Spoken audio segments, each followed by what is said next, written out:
video, we are talking about the table's shaking. I'm sorry. I don't know. Maybe I'm doing it. I'm doing it. I'm making the camera shake. But we're talking about, are you in love with sourcing, or are you a entrepreneur? So we're going to be talking about that today in this video. As y'all are coming on, if any of y'all coming today, because it's kind of a weird time of day, just let us know that you are watching. Chat where you are. What's going on, Michelle? Give us a thumbs up. And if you're new to this channel, we are full-time resellers. We sell on eBay, Amazon, Facebook Marketplace. We sell lots of electronics. We flip pallets. We kind of do all kinds of tools in our sourcing tool belt.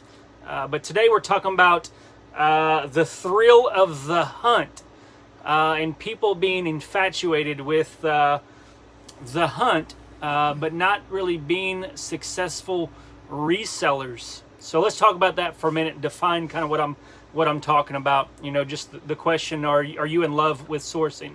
I love sourcing. I love buying pallets and finding all of that good stuff. You get that dopamine hit. You're like, oh yeah, this is awesome. This is gonna sell for $1 bajillion. You know, all the potential. Or you, you know, it's like I went to, picked up a couple items today from the Goodwill. I'm like, ooh, this can sell for $70. You know, we look at the comps and we look at like the high end, like, ooh, this could sell for this much. But we start collecting all of this stuff that we have sourced, that we have hunted for, but then our sales don't come through. We don't have the sales that we think that we should, because we've bought all of this amazing stuff with all this amazing potential. So that's just kind of what we want to talk about today. So why do we do that? Like, why do we buy stuff for the potential? I mean, honestly know why we buy stuff, to sell it, duh. But why do we buy things and then we become emotionally attached with it? And I read it in Facebook groups. You know, people get mad, like, I can't believe this guy sent me an offer for 30% less. And I'm like, 30% less? Like, that's a pretty good, like, that's a good starting point. You can counteract offer with like 15% or 10%, what have you. But why do we do that? You know, I feel like for me, it's just, you know, we become emotionally attached with the potential, what it could be, but not actually what the market is saying. You know, and when we do price comps, you know, we look like, well, that's what it sold for now or 3 months ago. But we all know as resellers that the market fluctuates so much. It's like I sold a wig today, a $200 wig, but I've had it on sale. I've had it listed for probably 3 months. Just today, I had it listed for 3 months. It was on Amazon and on eBay. Amazon, they're listed for $500, but they weren't selling. So I've got on eBay, and I've had offers come through for like $100, $150. You know, nowhere near the $400 that I had it priced at. Because nobody, you know, you can get all these other products similar, maybe not that brand, but similar items to it for a lot less. And I turned down a lot. I mean, I could have probably sold it 2 months ago for, you know, $150, $175, but I was so much attached to the potential. I'm like, well, Amazon, they've got it for $500. You know, even though there's on eBay, there was no comps for it, because it's, you know, a unique item. It was a real human hair wig. It was a pretty cool little thing.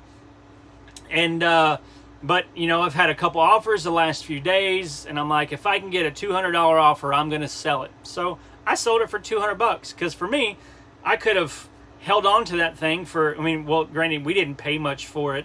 You know, it was part of the last pallet, the last truckload we got, so it was probably only 50 cents, 60 cents what we paid for it. So $200 from 50 cents, that's pretty good. It'd have been awesome if we would have sold it for $400, but they just weren't selling for that much money. So I see lots of resellers, they buy these things and they hold on to it. They hold on to it. And we ultimately, we become collectors. Like, instead of resellers, we become collectors because of the potential are what we think that the items should sell for, but we all know as resellers, it's the market that determines what stuff sells for. You know, if and especially on eBay where there's so much competition, that if you're buying something and there's several other items that are comparable, that your pictures are pretty consistent, but maybe you don't offer free shipping, but another buyer, they offer free shipping. Some people just they I don't know what it is about free shipping, and this does not apply for every category, because there's some unique niches where it's like for me in the cell phone, you know, with as many cell phones as we sell, we've got to offer free shipping. I don't mind it. I build that into the price just because there's so many other buyers that are out there that have free shipping. We could go against the trend and we could charge shipping, but most people in our niche, they don't do it. So that's something for you to think about, is in your niche, like, do they have free shipping? You know, also to think about what's the return policy. Do you offer free returns, 30-day no return, 30-day returns, no returns? All of that is going to play into maybe why your item isn't selling. But getting back on track with, you know, are you in love with sourcing? You know, you hear about all these people with death piles. They have these humongous stacks, and I've got a 300 square foot storage building death pile. Just because when we moved out of the warehouse, you know, we closed it down and moved into a storage building. It's a big one. I still source, but I still need to work the other stuff. But we keep sourcing. You get all these death piles, and people are like, I can't go sourcing no more until I get this listed. But then they like, I'm addicted to the hunt. I'm addicted to sourcing. I've got to go do this. And it's because we get that dopamine hit. And when we get in our emotions, we get in those things. It doesn't really, like, emotions are good. They're awesome. You know, that dopamine hit is awesome, that chemical reaction we have, but it has no place in your business. Like when you're making business decisions, when you're making business decisions, those things should not have a place in your business. You've got to get out of the emotions. So those attachments, and if you don't have that, then that's cool, but it's something for you to think about. Like when somebody makes an offer, do you get offended when the offer's too low? What is your reaction? So when you're finding yourself with those negative reactions of offense because somebody made an offer that you felt was too low, well, then there's probably some emotional attachment that's there that we probably need to get rid of. Just that thing. So I just want to encourage you today just to think about that. You know, why do you source? Are you really an entrepreneur? Are you a sourcer? Not a sorcerer, but a sourcer. Are you a professional sourcer? Are you a professional sourcing sorcerer? It's a PSS for short. Yes, that is a tongue twister. But you know, it really depends on, you know, it goes to, you know, your strategy. What is your sourcing strategy? Do you buy items that have high margins because you don't have a lot of time?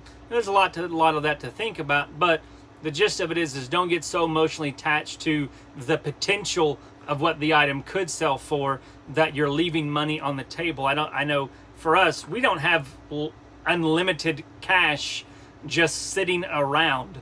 Like you may, I don't know, but with the way that Americans live in a credit-based society, is that most, you know, I would say that the percentage is probably true for resellers, because a lot of resellers they're reselling because they need more money to live within their means because of their and that's a generalization. It's not for every single person. Not every single person's like that. So if you're like, hold up, Joe, you're making an assumption. I'm just generally looking at statistics with resellers statistically proportionate to the way that American society lives. And but just making sure that I don't like to have lots of money sitting on the shelf. I'll take $20 less today so that I could take that $50 and buy 6 or 7 other items so that I can snowball my profits so that I can reinvest that money. So if y'all got any questions out there, I think that's probably going to be about it, unless y'all have any questions. We're going to be doing these on Wednesdays. We're trying to do early in the day, but we're not in a good routine. So it's like 4 o'clock and we're like, we haven't done a live video today, and that's something that we wanted to do. So it's something I've just been starting on today, and just thinking about. Just, I don't know, I read a post, just a couple eBay groups I get on and read, and just lots of people complaining about, you know, why their sales are sucky, and they talk about, you know, their sourcing and potential, but then, you know, they don't really sell any items that differentiate themselves from everybody else. Their policies are the same. So it's kind of what we're going to talk about today. And if there are no other questions, we're going to get off of here. If there's no questions at all, there hadn't been a question. Can't be no other questions if there wasn't never an original question. So, but we appreciate y'all tuning in. Hit that like button if you haven't done so already. And until next time, Peace out. peace out. How do you end it? X button. Oh my gosh. The X button ends it.